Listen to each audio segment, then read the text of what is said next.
मायानगरी engineering campus के खचाखच भरे कॉरिडोर में विद्यार्थी अपनी अपनी क्लासरूम का नंबर देखने या फिर फीस अमाउंट का पता लगाने लाइन में लगे थे।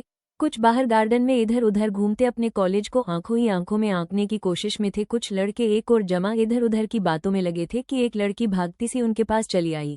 आते ही उसने एक लड़के को पीछे से कंधों से पकड़ अपनी ओर घुमाया और फटाफट बोलना शुरू कर दिया। कहाँ थे अब तक? तुम्हें पता है कितनी देर से तुम्हें ढूंढ रही थी मैं? लड़का उस अनजानी लड़की को अपनी बड़ी बड़ी आंखें फैलाकर देख सोचने लगा। दूर दूर तक दिमाग के घोड़े दौड़े लेकिन खाली हाथ वापस चले आए। आप जानती, इस सवाल को पूछते ही लड़के के चेहरे पर एक लंबी सी मुस्कान छा गई। लड़की तो पहले ही मुस्कुरा रही थी। हाँ फिर? मेरे दिल ने तुम्हारी रूह को पहचाना है। हम जन्म जन्म से एक हैं। अच्छा, और कुछ बोलिए ना। अच्छा लग रहा है एक सुंदर लड़की का मुझे लाइन मारना। ये रूहानी मुहब्बत है पागल। बोलो, क्या तुम मुझसे शादी करोगे? क्योंकि मैं तुमसे शादी करना चाहती हूँ। हाँ करूँगा, जरूर करूँगा, हर जन्म में करूँगा, बार बार करूँगा। अब तो तुम मना भी कर दो तब भी करूँगा।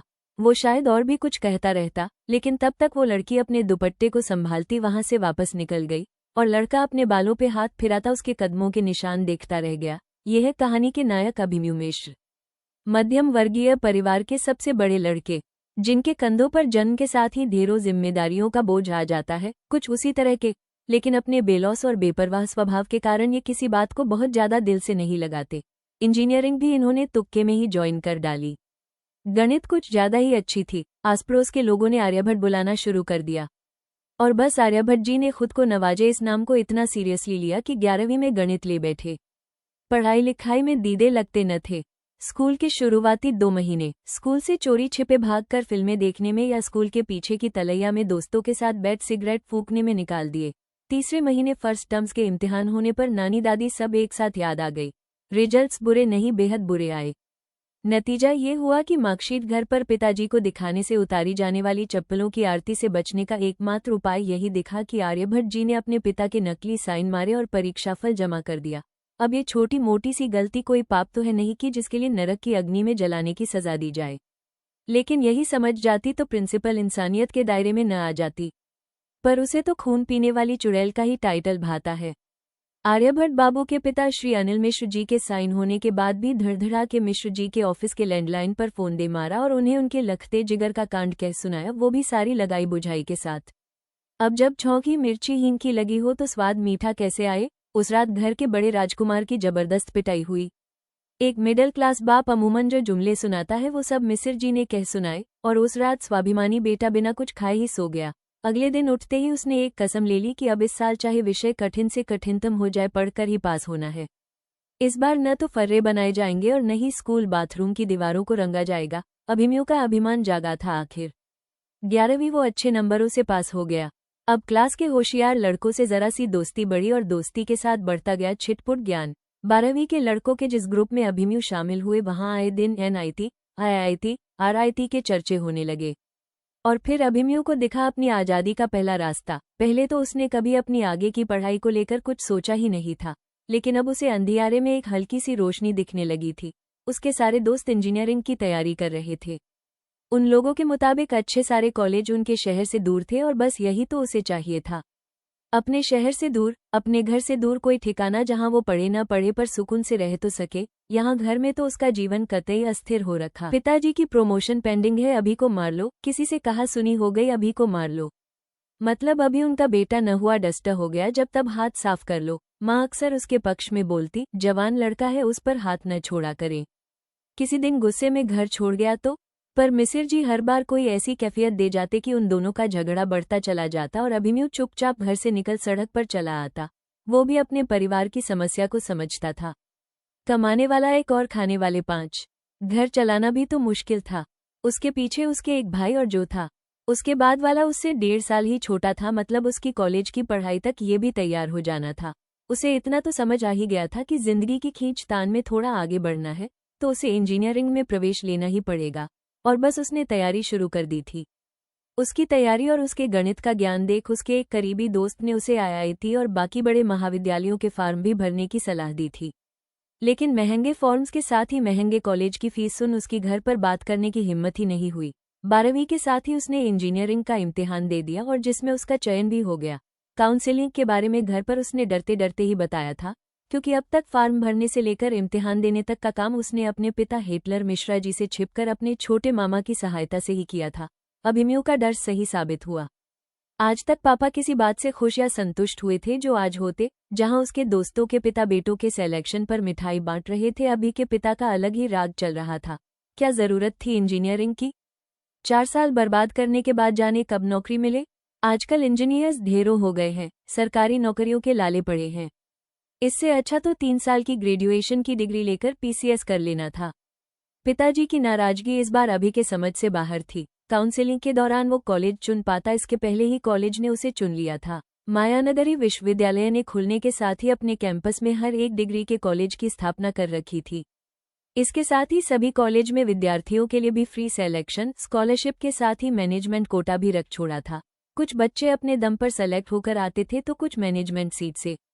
उनके अलावा यूनिवर्सिटी के प्रोफेसर्स की टीम अलग अलग जगह की काउंसलिंग में घूमकर कुछ विशेष होशियार बच्चों को छात्रवृत्ति देकर भी अपने विश्वविद्यालय का हिस्सा इसीलिए बना रही थी कि विश्वविद्यालय का नाम हो सके। विश्वविद्यालय की मेहनत का नतीजा था कि मायानगरी अपने खुलने के 5 ही सालों में पढ़ने और पढ़ाने वालों के बीच अपना अच्छा नाम बना चुकी थी। अभिमन्यु को यहाँ चुनकर लाया गया था और ये विश्वविद्यालय खुलने के तीसरे साल से यहाँ मैकेनिकल इंजीनियरिंग पढ़ रहे हैं। अभी इनका 5वां सेमेस्टर चल रहा है और अब ये वापस अपने पुराने रंग में आ चुके हैं। वहीं बेफिक्री, वहीं बेपरवाही का आलम है। न इन्हें किताबों से मुहब्बत है, न किताबों को इनसे। इनका इंजीनियरिंग में घुसने का मुख्य उद्देश्य था अपने घर से दूर भागना, जो पूरा हो चुका था। इसलिए अब इनका पढ़ना लिखना भी 2 साल से लगभग बंद ही है। वो तो दिमाग ऐसा पहना है बंदे का कि कोई भी सेमेस्टर हो और कोई भी पेपर इनका रिकॉर्ड रहा है। सिर्फ एक रात दिन की पढ़ाई में ही इन्होंने अपनी नया तो पार लगाई ही है, अपने आगे पीछे आजू बाजू वालों को भी वैतरणी पार कराई है। इसलिए भाई साहब का नाम चल गया है, लेकिन सिर्फ इनकी ब्रांच में। यहाँ तक कि इनकी ब्रांच के बाहर भी लोग इन्हें ज्यादा नहीं जानते पहचानते, पर फिर भी ये अपने चेलों यानी दोस्तों को जमा कर जब तब ज्ञान देते ही रहते हैं। कॉलेज का नया नया सत्र शुरू ही हुआ है और अभी उसी पर कुछ ज्ञान गंगा बह रही थी कि बिल्कुल किसी आंधी सी वो आई और तूफान सी लौट गई और अभिमन्यु मिश्रा बस उसे देखते ही रह गए। अबे थी कौन ये आंधी सी आने वाली? का नाम था रंगोली। रंगोली तिवारी। ये मेडिकल प्रथम वर्ष की छात्रा है।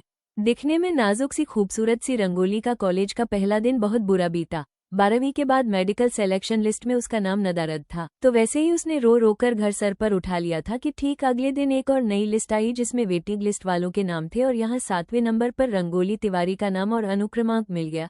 बस घर वालों की खुशी का ठिकाना नहीं रहा, लेकिन रंगोली को हर काम जब तक पूरा न हो जाए विश्वास नहीं होता था। उसने कितनी मेहनत की थी ये वही जानती थी। रात दिन एक कर उसने पढ़ाई की थी, किताबों को ऐसे रट घोंट लिया था कि उसे सपने भी एग्जाम हॉल और पेपर के ही आते थे। तैयारी बहुत अच्छी होने के बावजूद वो पेपर बनाते समय एंजाइटी की शिकार हो गई और अच्छा खासा बनता पेपर थोड़ा सा बिगाड़ आई। पेपर्स के बाद उसका पूरे 1 हफ्ते का शोक चला, जिसमें अपनी खिड़की पर खड़ी वो बाहर लगी रातरानी की बेल सूंघती, अपने लैपटॉप पर आबिदा परवीन की गजलें सुन सुनकर रोने की कोशिश में लगी रहती। लेकिन जिंदगी कब तक उदास बैठेगी। रंगोली की मीठी सी कमजोरी आइसक्रीम को उसकी मां ने औजार बनाकर उपयोग किया और दुखियारी के सामने 4 दिन बाद उसकी पसंदीदा आइसक्रीम पेश कर दी। रंगोली की पसंदीदा नॉवेल उसके हाथ में देकर मम्मी ने अपने हाथों से उसे आइसक्रीम खिलाई और बस रंगोली अपना गम भूल गई। मम्मी ने एक अच्छा सा ऑप्शन भी रख दिया, बेटा अगर इस साल सिलेक्शन नहीं भी हुआ तो कोई नहीं, ड्रॉप लेकर अगले साल कर लेना तैयारी। मुझे पूरा विश्वास है मेरी बेटी अव्वल दर्जे की डॉक्टर बनेगी, चाहे कितना भी समय ले लेना बेटा, पर हिम्मत नहीं हारना। रंगोली माँ के सीने से लग गई। उसके कमरे के बाहर खड़े उसके पापा उसके चेहरे की खोई मुस्कान वापस पाकर खिल उठे। 2 महीने बाद रिजल्ट आया और वेटिंग लिस्ट में ही सही रंगोली का सिलेक्शन हो गया। परिणामों के 2 हफ्ते बाद ही एक शाम जब पूरा परिवार साथ बैठे चाय की चुस्कियों के साथ गप्पे मारने में लगा था कि रंगोली के पिताजी के मोबाइल पर किसी अनजान नंबर से फोन आया। तिवारी जी बोल रहे हैं। जी हाँ, कहिए कौन काम है हमसे? आपकी बिटिया का सिलेक्शन नहीं हुआ महाराज। तो तुमको इससे क्या लेना देना भाई? लेना देना है ना तिवारी जी, आपकी बिटिया आई है वेटिंग में 7वें स्थान पर। अब मान लीजिए 6 तक आकर सिलेक्शन रुक गया तो क्या करेंगे? का बिटिया का 1 साल फिर बर्बाद कर देंगे। तुम हो कौन और कहना क्या चाहते हो? नाम में हमारे कोई खास बात नहीं जो हम बताएं, पर जो बताने जा रहे वो बहुत खास है। आप 5 लाख तैयार रखिएगा, हम नॉर्मल सीट से सिलेक्शन करवा देंगे। पगला गए हो क्या? इतना पैसा देना होगा तो मैनेजमेंट सीट नहीं खरीद लेंगे। पगला तो आप गए हैं गुरु। मेडिकल की सीट, वो भी मैनेजमेंट सीट, कम से कम 30-35 लाख लगेगा। घर द्वार बेच के बिटिया को पढ़ाएंगे का, और फिर रंगोली के पीछे एक और गुड़िया भी तो है ना मेहंदी, उसके लिए क्या बचाएंगे? 5 लाख बहुत सस्ता ऑफर दिए हैं हम। वो तो बिटिया आपकी होशियार है, वरना हम किसी को सामने से होकर फोन नहीं करते। जिसको सीट चाहिए वो खुद ही हमें ढूंढ लेता है, समझे? तिवारी जी ने खिसिया कर फोन पटक दिया। ठीक था, वो घर से संपन्न थे, अच्छी नौकरी में थे, पर थे तो मध्यम वर्गीय ही। 30 लाख तो पूरी उम्र कमाई कर जोड़ लेंगे, तब भी शायद ही जोड़ पाएं। और फिर रंगोली के पीछे ही मेहंदी भी थी, वो गणित लिए तैयार खड़ी थी। इस साल रंगोली का किसी अच्छे कॉलेज में सिलेक्शन हो जाता तो 2 साल बाद मेहंदी के लिए सोचना शुरू करना था उन्हें। वो सोच ही रहे थे कि रंगोली ने उनकी मुश्किल आसान कर दी। ड्रॉप ले लूंगी पापा, आप चिंता न करो, ऐसे किसी को पैसे क्यों दे हम, जाने कहाँ का फ्रॉड हो ये। बिटिया की समझदारी भरी बात पर पापा मुस्कुरा उठे, लेकिन फोन वाली बात उनके दिमाग से गई नहीं। कुछ 2 दिनों के बाद ही काउंसलिंग लेटर आ गया और घर की रौनक वापस आ गई। रंगोली अपने पिता के साथ काउंसलिंग में आ गई। एक से एक बड़े बड़े चिकित्सा महाविद्यालयों की भीड़ में उसे 2 महाविद्यालयों में आखिरी की 2-3 बची सीट मिल रही थी। सीट तो भाई शुरू की मिली या आखिरी की मेडिकल सीट होती है। रंगोली बुरहानपुर की सीट के लिए हाँ कहने वाली थी कि उसके सामने बैठे व्यक्ति के पीछे की स्क्रीन जिस पर सीट्स और कॉलेज दिखाए जा रहे थे, में एक नए चिकित्सा महाविद्यालय का नाम 7 खाली सीट्स के साथ नजर आया, रानी बांसुरी अजातशत्रु सिंह चिकित्सा महाविद्यालय। ये नाम देखते ही रंगोली ने सामने बैठे व्यक्ति के सामने टेबल पर अपने फॉर्म पर एकदम से हाथ रख दिया। वेट सर ये बांसुरी मेडिकल कॉलेज कौन सा है?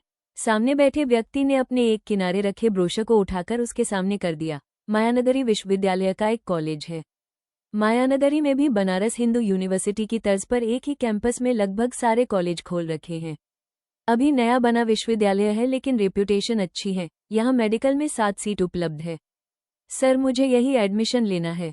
Are you sure? Definitely sir. मुस्कुराकर रंगोली पीछे स्क्रीन पर चमकते नाम को देख मुस्कुरा उठी। कौन सा, मुझे एम्स या एफएमसी मिल रहा था? बुरहानपुर की सीट से तो यही भला है। कम से कम कॉलेज का नाम तो सुंदर है, रानी बांसुरी अजातशत्रु सिंह मेडिकल कॉलेज, यानी मेडिकोज की भाषा में RBAS मेडिकल कॉलेज।